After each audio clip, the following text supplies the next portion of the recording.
The morning briefing room at Bagram Air Base fell silent as Major Katrina Ghost, Volkov walked through the door. 23 male pilots turned in unison, their conversations dying mid-sentence. She moved with the quiet precision of someone who had learned to navigate spaces where she didn't belong, her flight suit pressed to regulation perfection, her dark hair pulled back in a tight bun that revealed the jagged scar running from her left temple to her jaw. "Well, well," drawled Captain Jake Bulldog Morrison from the back row, his Texas accent thick with mockery. "Look what the diversity committee dragged in." A few snickers rippled through the room. Ghost's expression didn't change as she found an empty seat in the front row, pulling out her mission folder with methodical calm. Colonel Reynolds entered, his weathered face scanning the room with the practiced eye of a man who had seen 3 tours in Afghanistan. "Gentlemen," he began, then caught himself. "And lady, today's mission is time-critical. We have a Marine reconnaissance unit pinned down in the Korangal Valley. Taliban forces have them surrounded and weather's closing in fast. We need close air support and we need it precise." The mission details scrolled across the overhead screen. Grid coordinates, elevation data, friendly positions marked in blue, enemy positions in red. Ghost studied each detail, her mind already calculating attack vectors and escape routes. Behind her, she could hear whispered comments about letting the girl play with the big boys, and hope she doesn't cry when the shooting starts. Reynolds continued, "This isn't a training exercise. These Marines have been under fire for 6 hours. They're running low on ammunition and medevac can't reach them until we clear the area." He paused, his eyes finding Ghost's. "The A-10 is our best option for this terrain. Low, slow, and precise." "Sir," Morrison raised his hand, "shouldn't we send someone with actual combat experience? No offense, but some of us have been doing this since." "Since when, Captain?" Ghost's voice cut through the room like a blade. She turned in her seat, her pale green eyes finding Morrison's. "Since last Tuesday. I was flying combat missions over Helmand Province when you were still trying to figure out which end of an F-16 was the front." The room temperature seemed to drop 10 degrees. Reynolds cleared his throat. "Major Volkov will take lead on this mission. Her experience with the A-10 in mountainous terrain is exactly what we need." He glanced at his watch. "Wheels up in 30 minutes. Dismissed." As the other pilots filed out, Ghost remained seated, studying the mission parameters one final time. She had flown this type of mission before, in places where mistakes meant body bags and letters home to families she would never meet. The weight of that responsibility had never gotten easier, but it had made her better. Outside, the Afghan sun painted the tarmac in shades of gold and shadow. Ghost walked toward the flight line, where her A-10 Thunderbolt II waited like a sleeping dragon. The aircraft was ugly by conventional standards, a bathtub cockpit mounted on straight wings, with a massive 30mm GAU-8 cannon protruding from its nose like a steel tongue. But to Ghost, it was beautiful in its brutal functionality. The crew chief, Staff Sergeant Martinez, was already performing his pre-flight inspection. "Morning, Major. She's fueled and loaded with a full complement of Mavericks and a mixed bag of cluster bombs and JDAMs." He handed her the aircraft logbook. "How's the new squadron treating you?"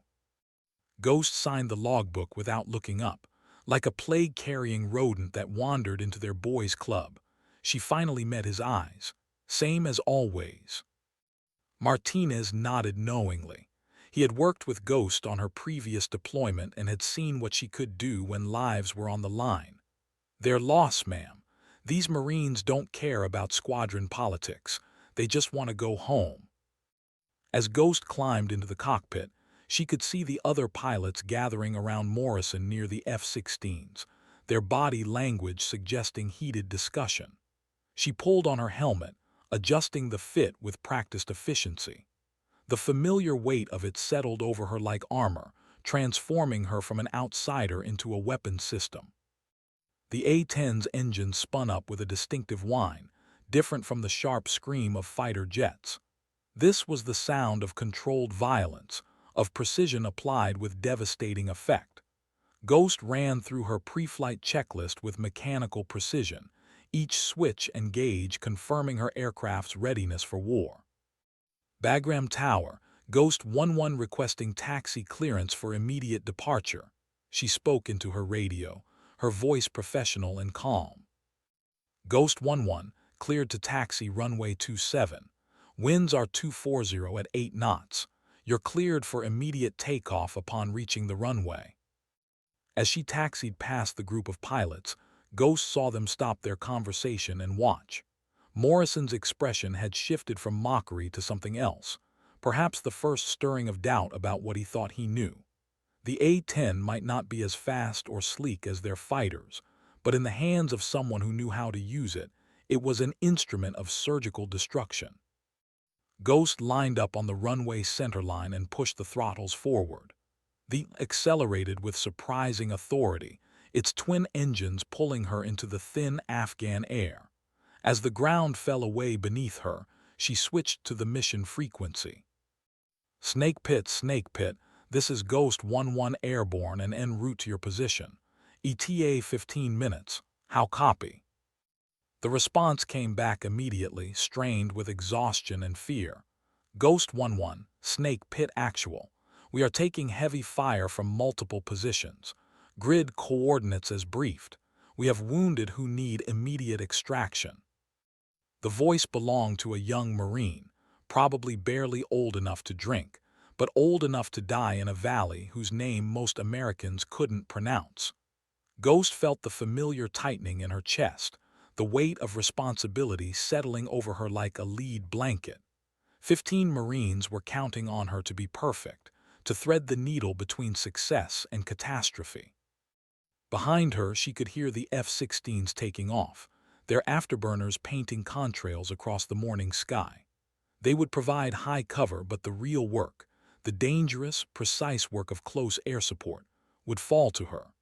In the Korangal Valley, where mountains rose like teeth and Taliban fighters knew every cave and shadow, she would have to fly low enough to see the whites of their eyes. Ghost checked her weapons systems one final time and began her descent toward the valley where young men waited to live or die based on her skill. The sky ahead was crystal clear, but she knew that clarity was deceptive. In the mountains of Afghanistan, death could come from any angle at any altitude. The question wasn't whether she was ready. She had been ready for years. The question was whether 15 Marines would see another sunrise. As the Hindu Kush mountains rose around her like ancient guardians, Ghost keyed her radio one more time. Snake Pit, Ghost 11 is 5 minutes out. Keep your heads down. I'm coming to get you home.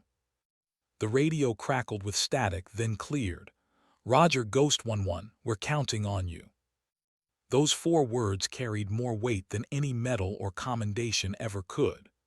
Ghost banked her A-10 toward the coordinates burned into her memory and prepared to prove, once again, that skill mattered more than acceptance, and results spoke louder than mockery.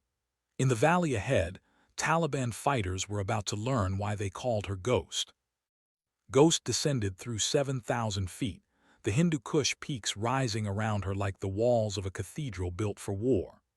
The Korangal Valley stretched below, a maze of ridgelines and shadows where civilizations had fought and died for centuries. Her heads-up display painted the landscape in green and amber, but Ghost trusted her eyes more than her instruments. Snake Pit, Ghost 11. I need your exact position relative to the large boulder field on the eastern ridge, she transmitted, her voice steady despite the turbulence buffeting her aircraft. Ghost 11, we're approximately 200 meters south of the boulder field, in a depression behind a stone wall. Taliban fighters are dug in on the ridge above us, maybe 40 meters higher elevation. Ghost spotted the Marines' position, a small cluster of movement in what looked like the ruins of an ancient terraced field. Even from 5,000 feet, she could see muzzle flashes winking like deadly fireflies from multiple positions on the surrounding ridges. The Marines were caught in a classic ambush, pinned down in low ground with enemies holding the high positions. I have visual on your position, Snake Pit. Can you mark your exact location with smoke? Negative, Ghost. We're taking too much fire to expose ourselves. Ghost banked into a shallow turn, studying the terrain. The Taliban had chosen their ambush site well, multiple firing positions with interlocking fields of fire, escape routes through the rocks, and the high ground advantage. A textbook guerrilla position that would be suicide to assault on foot. Ghost 1-1, this is Bulldog Flight Lead. Morrison's voice crackled over the radio. We're at 25,000 feet and have eyes on the valley. Request permission to conduct high-altitude bombing runs on the ridge positions. Ghost keyed her radio, her voice carrying an edge of steel. Negative, Bulldog. Danger close situation. I need to put steel on target within 40 meters of friendlies. Stand by for close air support. Ghost, are you sure about this? That's awfully tight for a bombing run. For the first time since taking off, Ghost allowed a slight smile to touch her lips. Bulldog, I've been putting Mavericks through windows since before you knew what a targeting pod was. Maintain high cover and keep your eyes open for reinforcements. Ghost rolled inverted and pulled her A-10 into a steep dive, the altimeter unwinding rapidly as she dropped toward the valley floor. The Taliban fighters had probably never seen an A-10 in action. Most insurgents were no longer in a position to share the experience. They were about to learn why Marines called it the Angel of Death. At 2,000 feet, Ghost rolled wings level and lined up her first target, a cluster of muzzle flashes from a position on the northern ridge. Her targeting system locked onto the heat signature, and she squeezed the trigger. The first Maverick missile streaked away from her aircraft, its solid fuel motor leaving a white trail across the mountain air. The missile impacted with devastating precision, the explosion echoing off the valley walls like thunder. Ghost was already banking toward her next target before the smoke had cleared. The GAU-8 cannon came online with a mechanical whir, its 7 barrels spinning up to firing speed. Snake Pit, keep your heads down. I'm making a gun run on the eastern position.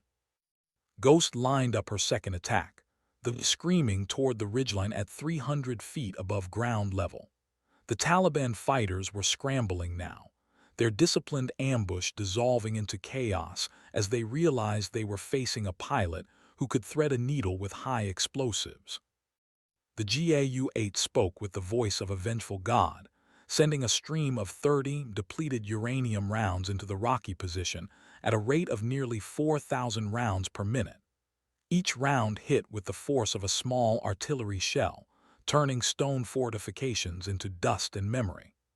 Ghost pulled up sharply, feeling the G-forces press her into her ejection seat as she climbed away from the valley floor. Ghost 1-1, that's a direct hit. You got him.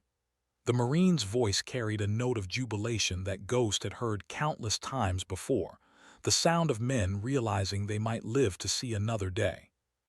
But Ghost wasn't finished. Her tactical display showed at least 3 more enemy positions, and she could see muzzle flashes from a cave opening halfway up the southern slope. The Taliban were regrouping, trying to maintain their ambush despite the devastating precision of her attack. Snake Pit, I count at least 2 more positions with active enemy fire. Can you give me coordinates on that cave opening? Affirm, Ghost. Grid 4178924. They've got what looks like a heavy machine gun in there. Ghost checked her weapons inventory. 4 Mavericks remaining, plus 2 cluster bombs and the GAU-8 with 800 rounds left. More than enough to finish the job, but she needed to be surgical. 1 misplaced round could turn a rescue mission into a tragedy. She banked into another attack run, this time approaching from the south to avoid overflying the Marine's position. The cave opening appeared in her targeting system, a black mouth in the tan rock face. Ghost fired her second Maverick, watching the missile guide itself toward the target with electronic precision. The explosion lit up the cave interior like a photographer's flash, followed by secondary explosions that suggested the Taliban had been using it as an ammunition cache. Debris rained down the mountainside, and Ghost could see figures running from positions she hadn't even identified yet. Ghost 1-1, you're breaking them up. Most of the fire has stopped. The Marine sounded younger now, his voice carrying the relief of a man who had been staring death in the face for hours. Ghost wasn't ready to celebrate yet. She had learned in her previous deployment that Taliban fighters were masters of the tactical withdrawal, capable of melting away into the rocks only to reappear when least expected. She needed to make sure they stayed gone. Bulldog Flight, Ghost 1-1. I need you to maintain overwatch on the northern approaches. These guys might have friends coming to the party. Roger Ghost, we've got eyes on the valley. So far it looks like you've got them on the run. Ghost made 2 more gun runs on suspected positions, her cannon stitching lines of destruction across the ridgelines. The A-10 might be ugly, but it was built for exactly this kind of work, low, slow, and devastating. Each burst of cannon fire sent echoes bouncing off the valley walls, a sound that would haunt the dreams of any Taliban fighters who survived to tell the tale. After 20 minutes of sustained attack, the valley fell silent except for the drone of Ghost's engines and the occasional crack of settling rock. She had systematically dismantled the ambush, turning a death trap into a graveyard for the hunters who had thought they had found easy prey. Snake Pit, Ghost 1-1, how's your situation now? Ghost, the firing has stopped. We can see Taliban fighters withdrawing to the north, maybe a dozen of them. Looks like they've had enough. Ghost began a slow orbit of the valley, her eyes scanning for any sign of remaining threats. The Marines were already moving, their small figures visible as they prepared to establish a landing zone for the medevac helicopters that would soon arrive. This is Ghost 1-1 to any station. Snake Pit is secure. LZ is clear for medevac. Repeat, LZ is clear. As she climbed away from the valley, Ghost felt the familiar mixture of exhaustion and satisfaction that came with a successful close air support mission. 15 Marines would go home because she had done her job with precision and skill. The mockery and doubt of her squadron mates seemed very far away now, irrelevant in the face of what really mattered. Her radio crackled with a new transmission. Ghost 1-1, this is Snake Pit Actual. I don't know who you are, but you just saved 15 lives down here. We won't forget it. Ghost keyed her radio one final time before heading home. Just doing my job, Marine. Stay safe down there. As she turned toward Bagram, Ghost could see the F-16s falling into formation around her A-10, their sleek profiles stark against the morning sky. She wondered if Morrison and the others had been listening to the radio chatter, if they had heard the Marine's gratitude and the calm professionalism with which she had dismantled a complex tactical situation. It didn't matter, really. Ghost had never flown for the approval of her peers. She flew for moments like this, when skill and courage could mean the difference between a family receiving their son home alive or folded in a flag. The sky above Afghanistan was vast and indifferent, but in her small corner of it, Ghost had just made it a little safer for the good guys. The flight back to Bagram passed in relative silence, broken only by routine radio calls and the steady drone of engines. Ghost ran through her post-mission checklist mentally, preparing for the debriefing that would follow. She would file her report with the same methodical precision she brought to everything else, documenting every missile fired and every target engaged. But she knew the real measure of success wasn't in the paperwork. It was in the voices of those Marines, alive and grateful, preparing to go home to families who would never know how close they had come to receiving the worst possible news. That was worth more than all the squadron acceptance in the world.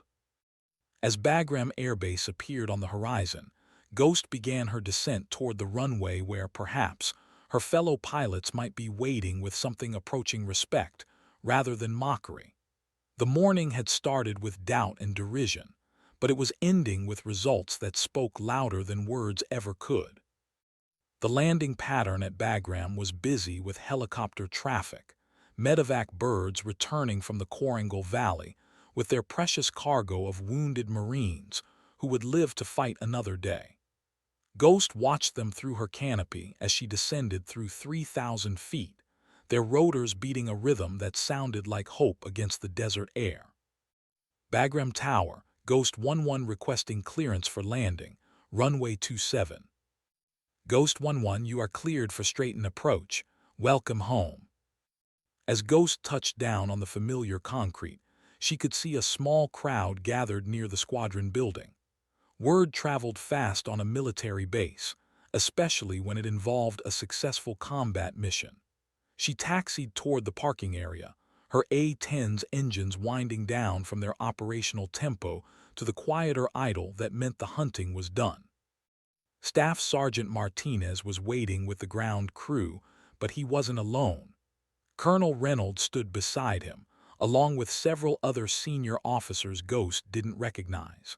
The gathering had the feel of something official, though she couldn't imagine what might warrant such attention. Ghost shut down her engines and ran through her post-flight checklist with the same methodical care she brought to everything else. The cockpit fell silent except for the ticking of cooling metal and the distant sounds of the airbase. She removed her helmet and ran her fingers through sweat-dampened hair, finally allowing herself to feel the exhaustion that always followed combat operations. Major Volkov, Colonel Reynolds called as she climbed down from the cockpit. Outstanding work today. The Marines have already called to express their gratitude. Ghost nodded, accepting the logbook from Martinez. Just doing my job, sir. The A-10 performed flawlessly. The A-10 doesn't fly itself, Major, said one of the unfamiliar officers, a brigadier general whose chest displayed enough ribbons to suggest he had seen his share of combat. That was some of the finest close air support work I've seen in 30 years of military service. Before Ghost could respond, she heard the distinctive sound of F-16 engines approaching the parking area. Morrison and his flight were returning from their Overwatch mission, their aircraft gleaming in the afternoon sun as they taxied toward their assigned spaces. Through her peripheral vision, Ghost could see the pilots watching the gathering around her aircraft with obvious curiosity. "Sir, if you'll excuse me," Ghost said to the general, "I need to complete my post-mission maintenance inspection." "Of course, Major, carry on." Ghost walked around her A-10, examining every surface for battle damage or mechanical issues. The aircraft showed the normal signs of hard flying: scorched paint around the cannon muzzle, empty missile pylons, and the thousand small scratches that came from low-altitude operations in harsh environments. But it was intact and ready to fight again, which was all that mattered. As she completed her inspection, Ghost became aware of voices approaching from behind. She turned to see Morrison and two other F-16 pilots walking toward her, their expressions uncharacteristically serious. "Major Volkov," Morrison began, his usual swagger notably absent. "I wanted to—" He paused, seeming to struggle with words that didn't come naturally to him. "That was impressive work today, professional." Ghost studied his face, looking for the catch or the hidden barb that usually accompanied his interactions with her. She found neither, only what appeared to be genuine respect reluctantly offered. "Thank you, Captain. The mission required precision, and that's what the A-10 provides." One of the other pilots, a captain named Williams, stepped forward.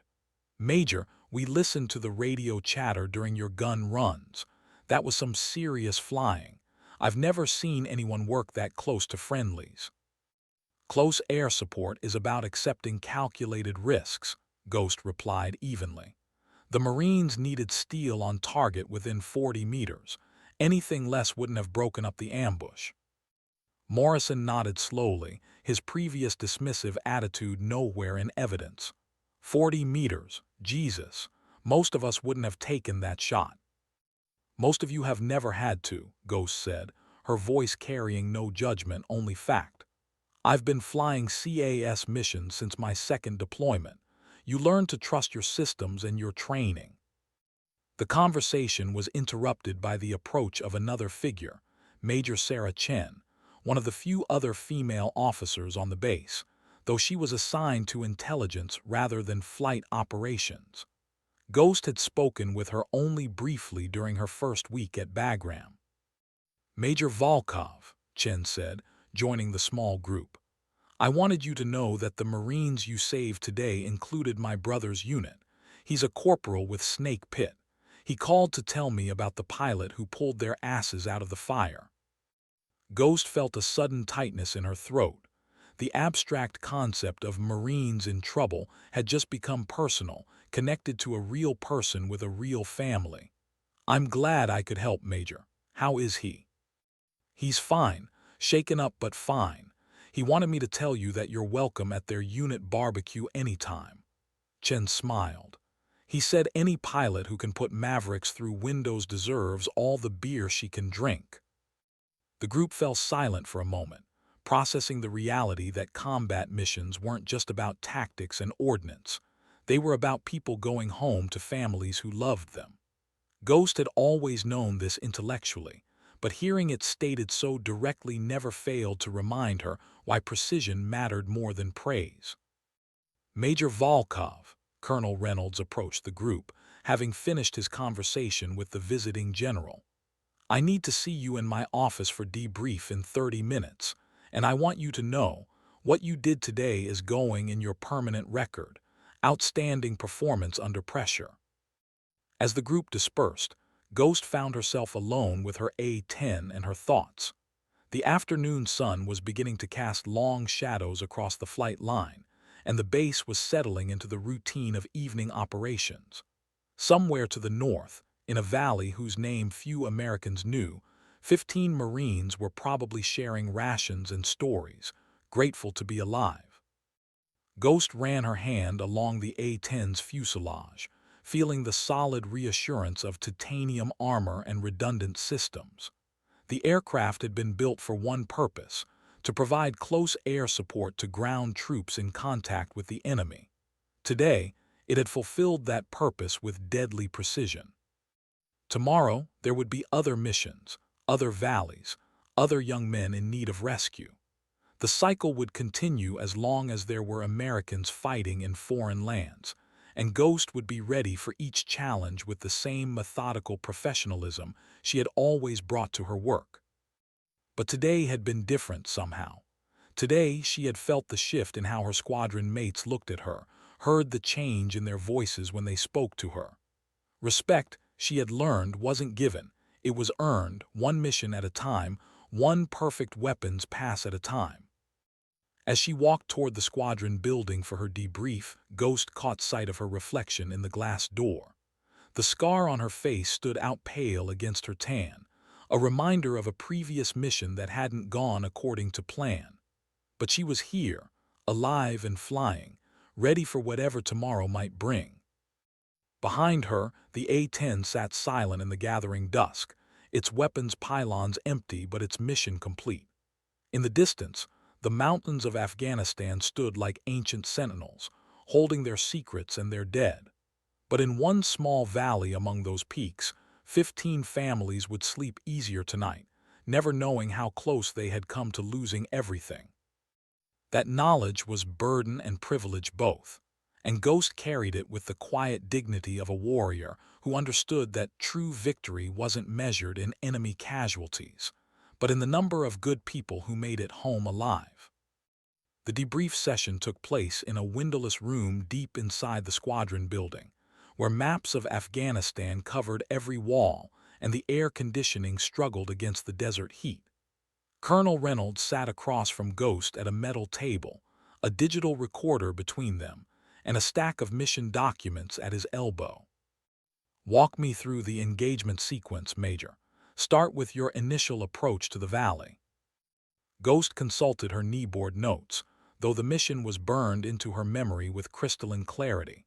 "I descended through 7,000 feet at 1347 local time. Initial visual contact with Snake Pit's position was established through ground reference points, the boulder field on the eastern ridge. Taliban positions were identified through muzzle flash signatures and thermal imaging. The Marines were unable to mark their position with smoke due to enemy fire. How did you ensure positive identification of friendly forces? Voice coordination with snake pit actual, confirmation of position relative to known landmarks, and visual identification of movement patterns consistent with defensive positions rather than offensive maneuvering. Ghost paused, remembering the tension in the young Marine's voice. I maintained continuous radio contact throughout the engagement to ensure no friendly fire incidents. Reynolds nodded, making notes on a legal pad. Your first weapons engagement was a Maverick missile on the northern ridge position, distance from friendlies.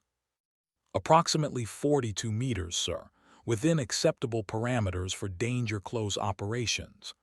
Ghost met his eyes. The Marines were taking effective fire from that position. Without immediate suppression, they faced probable casualties within minutes. And you were confident in that shot? Absolutely, sir. The Maverick's precision guidance system, combined with positive target identification and confirmed friendly positions, made it a textbook engagement. Reynolds continued through each phase of the mission, examining her decisions with the thoroughness of a commander who understood that split-second choices in combat could mean the difference between success and disaster. Ghost answered each question with professional detachment, though part of her mind remained in that valley, feeling the G-forces of her attack runs and the weight of responsibility that came with having lives in her hands. Final question, Major. In your assessment, what was the key factor in the mission's success? Ghost considered the question carefully. Training, sir. Repetitive training in close air support procedures, weapons systems employment, and tactical decision-making under pressure. When the situation developed, I didn't have to think about procedures. They were automatic. That left me free to focus on execution. Outstanding debrief, Major. Your report will be forwarded to higher headquarters as an example of exemplary close air support operations. Reynolds stood, extending his hand. Get some rest. I have a feeling we'll need you again soon. As Ghost left the building, she found the base settling into its evening rhythm. Chow halls were serving dinner, maintenance crews were conducting their final inspections, and off-duty personnel were making their way to recreational facilities or their quarters. The war continued its relentless pace, but for now, this small corner of it was quiet. Walking toward her quarters, Ghost passed the communications building where she could hear the chatter of radio operators maintaining contact with units throughout Afghanistan. Somewhere in that electronic cacophony, other pilots were probably responding to other emergencies, other young men in trouble in valleys whose names appeared on no tourist maps. Her quarters were spartanly furnished, a narrow bed, a small desk, a wall locker containing her few personal possessions. Ghost had learned long ago not to accumulate too many material attachments in places where she might be reassigned at a moment's notice. The only decorations were a small American flag and a photograph of her flight training class, 19 young officers who had believed they could conquer the sky. Ghost sat at her desk and opened her laptop, beginning the process of filing her detailed after-action report. Military bureaucracy required documentation of every round fired, every target engaged, every decision made in combat. The paperwork was tedious, but it served a purpose. Future pilots would study these reports, learning from successes and failures, preparing for their own moments of truth. As she typed, Ghost's mind wandered to the Marines she had saved. By now, they were probably back at their forward operating base, cleaning their weapons and sharing the dark humor that helped soldiers process close encounters with death. They would remember this day for the rest of their lives, the day an ugly airplane with a female pilot had appeared out of the sky like an avenging angel. A knock at her door interrupted her thoughts. Ghost opened it to find Staff Sergeant Martinez standing in the hallway, holding 2 cups of coffee and wearing an expression she couldn't quite read. "Thought you might need this, Major," he said, offering one of the cups. "Heard the debrief went well." Ghost accepted the coffee gratefully. Word travels fast around here. It does when 15 Marines owe their lives to one pilot, Martinez replied. Mind if I come in for a minute? Ghost stepped aside, allowing him to enter. Martinez was one of the few people on the base who had seen her in action before, during her previous deployment when she had been assigned to a different squadron. He had worked on her aircraft then, just as he did now, and she trusted his judgment about both mechanical and human nature. Something on your mind, Sergeant? Martinez sipped his coffee thoughtfully. I've been working on aircraft for 12 years, Major. Seen a lot of pilots come and go. Some are good stick-and-rudder pilots who can make an airplane do tricks. Others understand that flying is about more than just moving through the air. Ghost waited for him to continue. Today, you reminded me why I became a crew chief, Martinez said.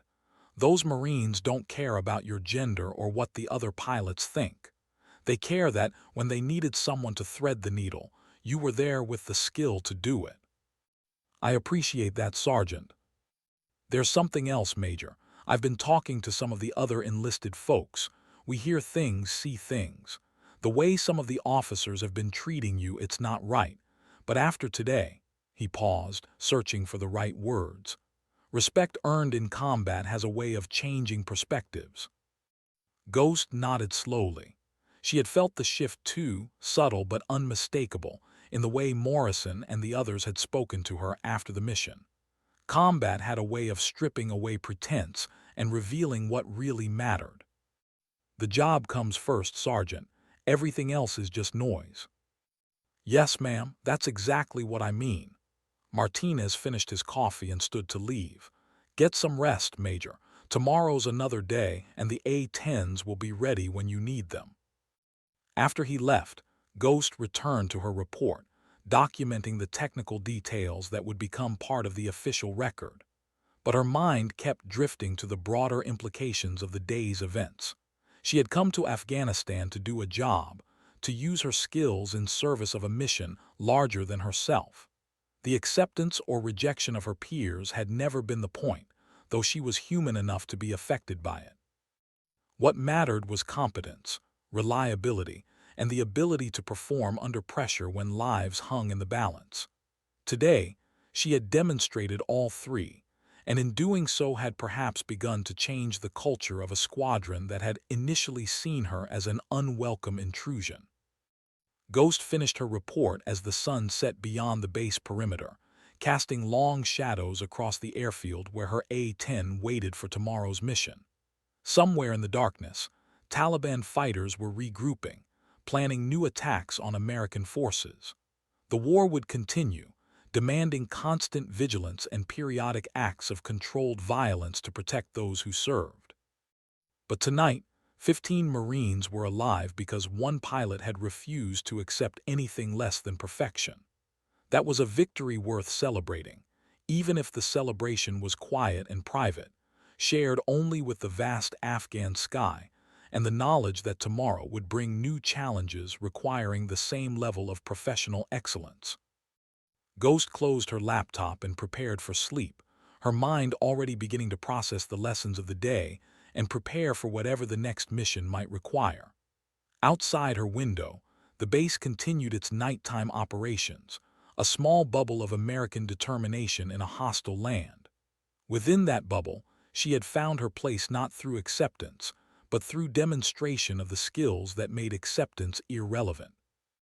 The morning after the Korangal Valley mission dawned clear and cold, with the kind of crystalline air that made the Hindu Kush peaks seem close enough to touch. Ghost was already in the squadron briefing room by 6:30, reviewing intelligence updates and weather reports, when Morrison walked in carrying 2 cups of coffee. "Major," he said, extending one of the cups, "thought you might need this before the morning brief." Ghost looked up from her meteorological charts, surprised by the gesture. Morrison's expression held none of the previous day's mockery or challenge. Instead, she saw something approaching collegial respect. "Thank you, Captain." She accepted the coffee, nodding that he had prepared it exactly as she preferred, black, strong, and hot enough to strip paint. "Listen," Morrison said, settling into the chair beside her rather than his usual position at the back of the room. About yesterday's mission. That was. That was professional work, the kind of flying that saves lives. Ghost studied his face, looking for any trace of the condescending attitude that had characterized their previous interactions. She found none. The A-10 is built for that kind of work, Captain. I just pointed it in the right direction. Bullshit, Morrison said, but his tone was respectful rather than confrontational. I've seen plenty of pilots who can fly straight and level. What you did yesterday required balls of steel and the kind of precision that comes from years of practice. Where'd you learn to fly CAS like that? For a moment, Ghost hesitated. Her past was something she rarely discussed, partly from natural reticence and partly because the story contained elements that made some people uncomfortable. But Morrison's question seemed genuine, and after yesterday's mission, perhaps it was time to lower some barriers. My first combat deployment was in Iraq, flying A-10s out of Balad Air Base. This was 2019 during the height of the ISIS insurgency. We were flying close air support missions almost daily, sometimes multiple sorties per day. Ghost paused, remembering the grinding exhaustion of constant combat operations. You learn fast when the alternative is dead Marines. Iraq, Morrison repeated thoughtfully. That was serious business. How many combat missions? 243, Ghost replied without hesitation. Plus another 112 during my second deployment to Syria, most of them close air support for ground units in contact. Morrison whistled softly. Jesus, that's more combat flying than most pilots see in their entire careers. It's what the job required. Ghost turned back to her charts, uncomfortable with the direction of the conversation. She had never flown for glory or recognition. She flew because American soldiers needed precise application of firepower, and she was trained to provide it.